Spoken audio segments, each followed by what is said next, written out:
शेर वापस पलट के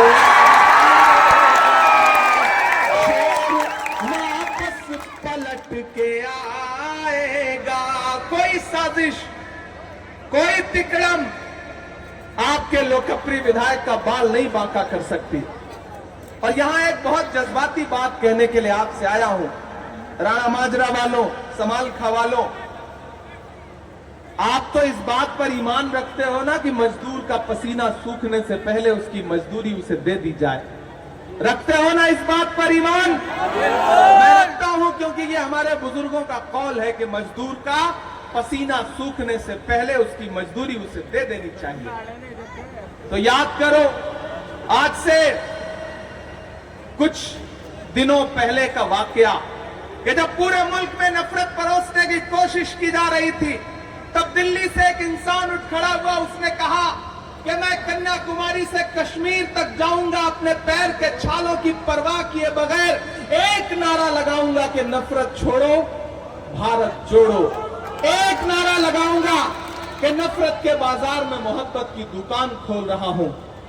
आपके इस घर से 15-20 किलोमीटर की दूरी से गुजरा था वो इंसान जिसका नाम राहुल गांधी है। मैं चला था उस भारत जोड़ो यात्रा में राहुल गांधी के साथ कन्याकुमारी से कश्मीर तक। जब मैं उनके साथ चलता था तो मुझसे मीडिया के साथी कहते थे, इमरान साहब आप सियासतदान में हैं, शायर पहले हैं, आप राहुल गांधी के साथ चल रहे हैं, आप क्या कहेंगे? तब मैं एक शेर सुनाता था कि जो हर जालिम से टकराएगी वो आंधी बनाऊंगा, जो हर जालिम से टकराएगी वो आंधी बनाऊंगा। नए अंग्रेज आए हैं, नया गांधी बनाऊंगा। राहुल गांधी के साथ मैंने देखे हैं राहुल गांधी के पैर के छाले, मैंने देखा है उस इंसान के माथे का बहता हुआ पसीना। तो आज राणा माजरा में खड़ा होकर के मैं समालखा वालों आपसे राहुल गांधी की मजदूरी मांगने आया हूं। और वो मजदूरी है कम से कम 1 लाख वोट से धर्म सिंह छोकर को जिता करके हरियाणा की असेंबली में पहुंचा दीजिए। ये है राहुल गांधी की मजदूरी। और मुझे पूरा यकीन है कि आप मेरे आने को मायूस नहीं करेंगे, आप मुझे निराश नहीं करेंगे। पिछले 10 साल में हरियाणा के साथ जो किया है भारतीय जनता पार्टी ने, जिस तरह बर्बाद किया है, आज कांग्रेस पार्टी जो घोषणा पत्र लेके आई है, जो गारंटी लेके आई है, हरियाणा के युवा, हरियाणा की महिलाएं, हरियाणा के किसान, हरियाणा के बेरोजगार बड़ी उम्मीदों के साथ कांग्रेस पार्टी की तरफ देख रहे हैं। क्या भूल गए आप उन दिनों को जब सिंघू बॉर्डर पे बैठे हुए हमारे किसानों के सर भारतीय जनता पार्टी की सरकार की पुलिस की लाठियों से लहूलुहान थे? कीमत तो बहुत बढ़ गई शहरों में धान की, लेकिन विदा न हो सकी बेटी किसान की। मौका मिला तो लोगों ने कुर्सी के वास्ते तस्वीर ही बिगाड़ दी हिंदुस्तान की। ये इलेक्शन उन किसानों के लिए वोट देने का इलेक्शन है। याद करिए वो दिन जब हमारी एक बहन को जंतर मंतर पर भारतीय जनता पार्टी शासित पुलिस किस तरह से घसीट रही थी। याद है वो दिन जब हरियाणा की बेटियों को एक तरफ प्रधानमंत्री जी नारा लगाते हैं बेटी बचाओ बेटी पढ़ाओ, लेकिन हमारी वो बहनें, हमारी वो पहलवान बेटियां जो भारत के लिए ओलंपिक लेकर के आई थी, उनको किस तरह से जंतर मंतर पे घसीटा गया था, याद है? ये इलेक्शन उन बहन बेटियों के स्वाभिमान और सम्मान के लिए वोट देने का इलेक्शन है। मेरे भाई, 5 तारीख को अपने घरों से बाहर निकलिए, अपना एक वोट लेकर के पोलिंग बूथ पर जाइए और हाथ के पंजे के सामने वाला बटन दबाइए।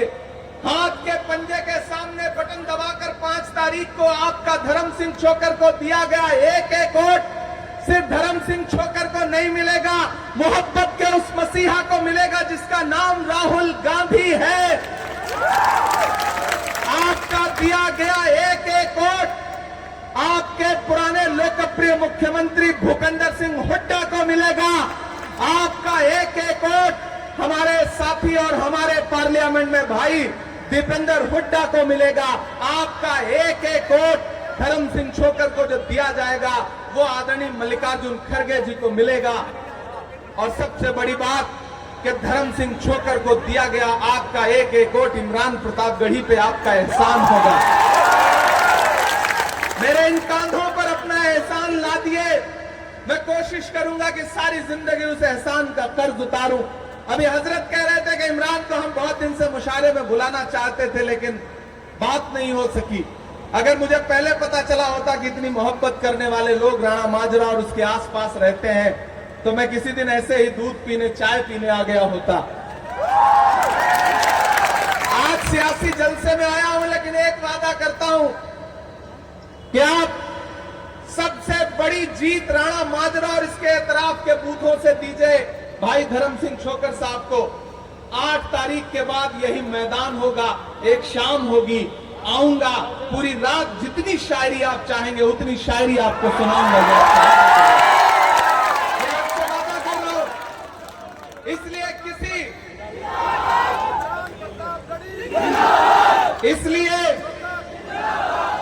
किसी झांसे में आने की जरूरत नहीं है, किसी बहकावे में आने की जरूरत नहीं है। कोई खरीदने की कोशिश करेगा, कोई बांटने की कोशिश करेगा, कोई भटकाने की कोशिश करेगा, लेकिन बस एक बात कहो कि हमारे हाथ में ये जो कांग्रेस पार्टी का झंडा है, इसमें 3 रंग हैं और वही 3 रंग हमारे तिरंगे में भी हैं। हमें इस बार हरियाणा में कांग्रेस पार्टी की सरकार बनानी है, हमें हरियाणा में कांग्रेस का मुख्यमंत्री बनाना है। इस अहद के साथ 5 तारीख को घरों से बाहर निकलिए। और एक चीज गौर किया है आपने, भाजपा ने हरियाणा में हार मान ली है, इसमें कोई दो राय नहीं। भाजपा की रैलियों में भीड़ नहीं हो रही है, किराए के लोग बुलाए जा रहे हैं तो उनके अंदर जोश नहीं है। अच्छा, उन्हें सारे हुनर आते हैं, कब किसको बुर्का पहना दे, कब किसको घूंघट करवा दे, कौन कहां से आया है, ये सब जानते हैं। ये समालखा के लोग हैं, ये उड़ती चिड़िया के पर पहचानने वाले लोग हैं, वो झांसे में नहीं आते। अभी रास्ते में धर्म सिंह छोकर साहब कहते हैं कि मुझे एक नेता ने कहा था कि धर्म सिंह तुम जहां लठ गाड़ देते हो गाड़ देते हो। मुझे तो लगता है कि समालखा के लोग ऐसे हैं कि ये जहां लठ गाड़ देते हैं गाड़ देते हैं। ये एक एक इंसान यहाँ का धर्म सिंह छोकर की तरह है। यहाँ का एक एक इंसान अपने आप में जो सलाहियत रखता है कि अकेले दम पर किसी भी इलेक्शन का रुख पलटने की हिम्मत रखता है। यहाँ प्राइम मिनिस्टर साहब आ रहे हैं, तकरीरें कर रहे हैं, भाषण कर रहे हैं, भाजपा के लोग आ रहे हैं, भाषण कर रहे हैं, कह रहे हैं कांग्रेस वाले 70 साल का हिसाब दें तब हम 10 साल का हिसाब देंगे। हम तो भाजपा के लोगों से कहना चाहते हैं कि अरे जो भारतीय जनता पार्टी अपना चलाया हुआ 2000 का नोट 7 साल नहीं चला सकी, वो हमसे 70 साल का हिसाब मांगती है। वो तो एक दिन प्राइम मिनिस्टर साहब पार्लियामेंट में खड़े होकर भाषण दे रहे थे, बोले बताओ कांग्रेस वालों 70 साल में क्या बनाया। मैं थोड़ा युवा हूं, नौजवान हूं, तो जोश आ गया मुझे। मैं इधर से खड़ा हुआ, मैंने सोचा गिनाना शुरू करूं, तब तक पीछे दीपेंद्र भाई बैठे थे, बोले इमरान मत बताना, जो बताओगे ये उसको भी बेच देंगे, इनका काम सिर्फ बताओ मत, इनसे बचाओ। क्योंकि इन्होंने नारा दिया था कि बहुत हुई महंगाई की मार अब की बार मोदी सरकार। उसकी हालत क्या हुई, जो पेट्रोल डीजल 58 रुपए का था वो 100 रुपए के पास पहुंच गया, जो गैस सिलेंडर 400 का था वो 1000 के पार पहुंच गया। अरे ये भाजपा की सरकारें फिल्में टैक्स फ्री करती हैं और कफन पर जीएसटी लगाती हैं। ऐसी सरकारों को उखाड़ फेंको जो न नौजवानों की है, न किसानों की है, न महिलाओं की है, न बुजुर्गों की है, किसी की नहीं है ये। ऐसी सरकारों को उखाड़ फेंको। कमल मुरझा रहा है, हाथ का पंजा छा रहा है और धर्म सिंह छोकर तीसरी बार फिर से सरकार बन के आ रहा है, सिर्फ विधायक नहीं।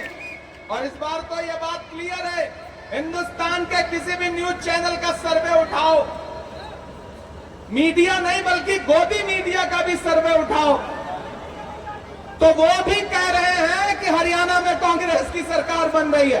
भले ही हकलाते हुए बोले, भले ही गले में अटक जाए ये बात, भले ही ये कहते हुए चेहरे का रंग उड़ जा रहा है, लेकिन बोलना पड़ रहा है, क्योंकि सच्चाई कितना निकलोगे, बोलना तो पड़ेगा। हरियाणा में कांग्रेस पार्टी की सरकार बन रही है और ऐसे में आपको पता है कि आपका महबूब विधायक पार्टी में भी और पूरे लीडरशिप में कितनी मजबूत ताकत रखता है। तो जब 5 तारीख को बटन दबाने जाओगे तो एक चीज याद रखना कि आप सिर्फ विधायक नहीं चुनने जा रहे हो, आप हरियाणा की सरकार चुनने जा रहे हो। आप हरियाणा के बहुत मजबूत पोर्टफोलियो का मंत्री चुनने जा रहे हो। और मंत्री में कब उप लग जाए, कब मुख्य लग जाए, कोई भरोसा नहीं होता है। ये तो नसीबों के खेल हैं, ये तो हो जाता है। इसलिए आपसे गुजारिश है कि घरों से बाहर निकलिए। याद है उनका नारा 2013 में, भाइयों बहनों, बहुत समझदार लोग हैं धर्म भाई, बड़े सियासी लोग हैं। अभी आप बता रहे थे ना वो पैसे देते हैं यहां पर और फिर हमने वापस कर दिया। वो एक राणा माजरा का समालखा का एक लड़का ट्रेन में सफर कर रहा था, उसके बगल में एक दिल्ली वाला और एक लखनऊ वाला बैठा था। तो आपस में बात छिड़ी, बोले जिंदगी को तो हम जीते हैं। तो लखनऊ वाला बोला भाई हम तो नवाबों के शहर से हैं, जिंदगी को हम देते हैं, हम जीते हैं। उसने 500 की नोट निकाली, उसको मोड़ के सिगरेट बनाया और जला के पीने लगा। बोला देखो हम 1 सेकंड में 500 की सिगरेट पी जाते हैं। दिल्ली वाले हैं भाई, बादशाहों का इलाका रहा है और आजकल तो वहां महोदय भी रहते हैं। उसने 2000 की नोट निकाली और उसको मोड़ के सिगरेट बनाया और जला के पीने लगा। बोला देखो हम दिल्ली वाले जिंदगी जीते हैं, 2000 की सिगरेट लम्हा भर में पीते हैं। अब दोनों पलट के समालखा वाले की तरफ देखने लगे कि बेटा 2000 से बड़ी तो नोट भी नहीं होती, अब क्या करेगा। लेकिन समालखा के लोग हैं भाई, धर्म सिंह छोकर साहब टाइप के लोग हैं। उसने 1 मिनट सोचा, उसके बाद अपना ब्रीफकेस खोला, चेकबुक निकाला, उस पे भरा 5 लाख और उसके बाद उसको मोड़ के जलाया और जला के सिगरेट पीने लगा। बोला देखो हम 1 लम्हे में 5 लाख की सिगरेट पी जाते हैं। ये है समालखा, ये है पानीपत। बहुत समझदार लोग हैं हम। इसलिए मेरा मन कर रहा है ना, वो जो नारा लगाते थे कि मुझे देश के खजाने की चाबी सौंप दो, मैं चौकीदारी करूंगा, मैं देश नहीं लुटने दूंगा। मेरा तो मन करता है कि उनसे सवाल पूछूं कि कहां सोया है चौकीदार, कहां सोया है चौकीदार। विजय माल्या नाक के नीचे से हो गया फरार, कहां सोया है चौकीदार, कहां सोया है चौकीदार। खट्टर जी ने कर डाला हरियाणा का बंटा धार, कहां सोया है चौकीदार, कहां सोया है चौकीदार। के चाय बेचने वाला पूरा भारत बेच रहा है। सही कह रहा हूं कि नहीं कह रहा हूं? सही कह रहा हूं कि नहीं कह रहा हूं? सही कह रहा हूं तो मुझे आपका वही जोश, वही जज्बा दिखाई पड़ना चाहिए कि चाय बेचने वाला पूरा भारत बेच रहा है। इसी काम में हासिल से महारत बेच रहा है कि रेल बिक गई, तेल बिक गया, बिका हवाई अड्डा। सही बात है ना? अगली जो लाइन आने जा रही है उसमें एक नाम आएगा और अगर हल्की सी गुदगुदी हो ना तो उसे तालियों में बदलना कि रेल बिक गई, तेल बिक गया, बिका हवाई अड्डा।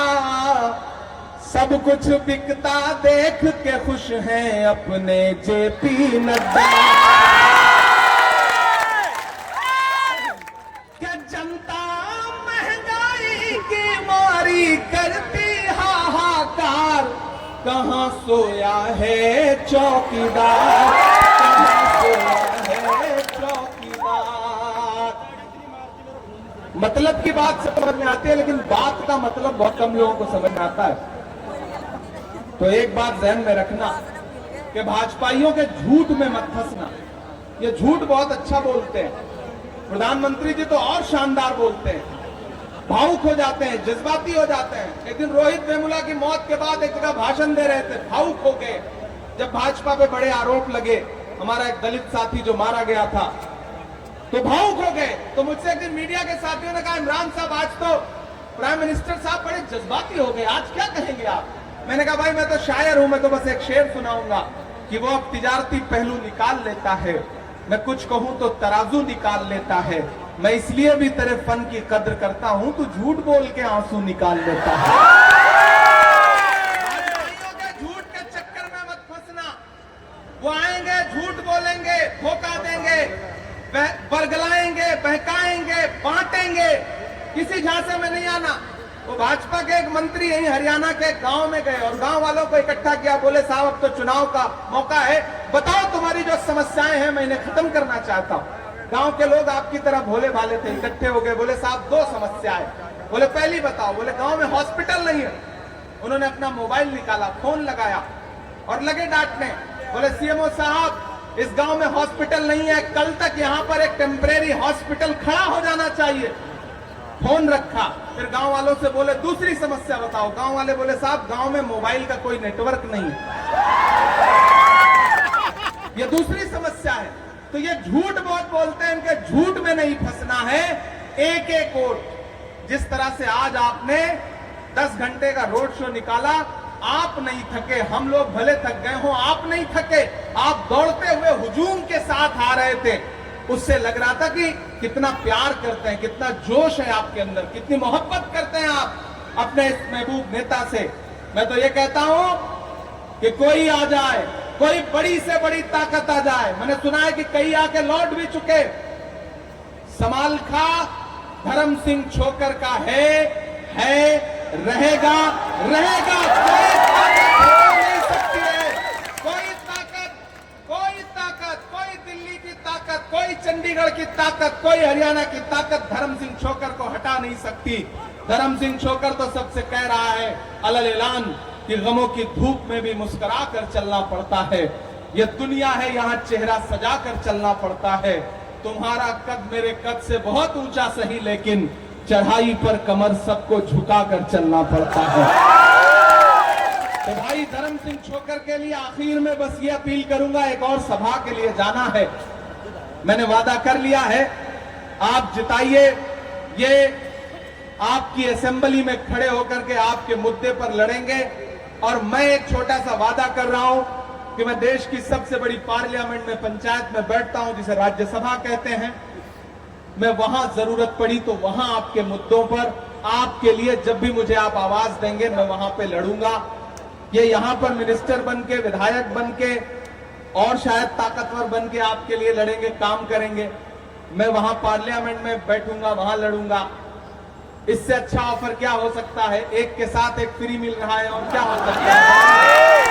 बताओ, इससे अच्छी बात क्या हो सकती है?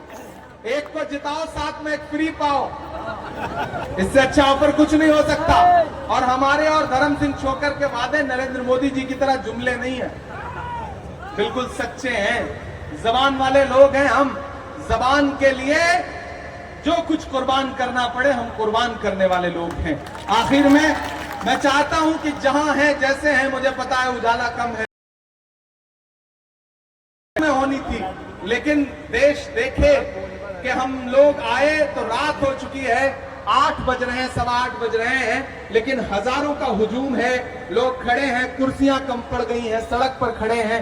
मैं चाहता हूं कि जहां भी हैं, जैसे भी हैं, जिस हालत में हैं, एक एक हाथ उठा करके कांग्रेस पार्टी, राहुल गांधी, सोनिया गांधी, मल्लिकार्जुन खड़गे, भूपेंद्र हुड्डा, धर्म सिंह छोकर, और जोर से लगाइए, इतना कमजोर से काम नहीं चलेगा भाई। धर्म सिंह छोकर, भाई भूपेंद्र हुड्डा, कांग्रेस पार्टी, 5 तारीख को घरों से बाहर निकलिए, एक वोट दीजिए, धर्म सिंह छोकर को जिताइए। मैं अपने साथियों, महबूब यहाँ महबूब छोकर हमारा साथी, हमारा इंचार्ज फहीम कुरैशी और हमारे अल्पसंख्यक विभाग के जितने साथियों ने यहाँ मेहनत की है, मैं सबका शुक्रिया अदा करूंगा। जितने भी साथी हैं, आज अगली सभा के लिए पहुंचना है और यहाँ से 1.25 घंटे का रास्ता है। मोहब्बत भाईचारे के दीवाने दिन ही लौटा दो, वो सस्ती दाल सब्जी के सुहाने दिन ही लौटा दो। ये अच्छे दिन तो अंबानी अडानी को मुबारक हो, हमें ऐसा करो साहिब पुराने दिन ही हरियाणा के वो पुराने दिन जब हरियाणा खुशहाल था, किसान खुशहाल था, नौजवानों के पास सेना में जाने के लिए मौका था, उन्हें अग्निवीर नहीं बनाया जाता था, हमारी बहन बेटियां सुरक्षित थी, कारोबार सुरक्षित था। वो भूपेंद्र हुड्डा का जो जमाना था, पुराना दिन, कांग्रेस का पुराना दिन, फिर से हरियाणा वही मांग रहा है। भाई धर्म सिंह छोकर आपसे कुछ कहना चाहते। बहुत बहुत धन्यवाद एमपी साहब। मैं आप सभी भाइयों से ध्यान से सुनना। 1 तारीख को 10 बजे नई नाज मंडी समारखा में चौधरी भूपेंद्र सिंह हुड्डा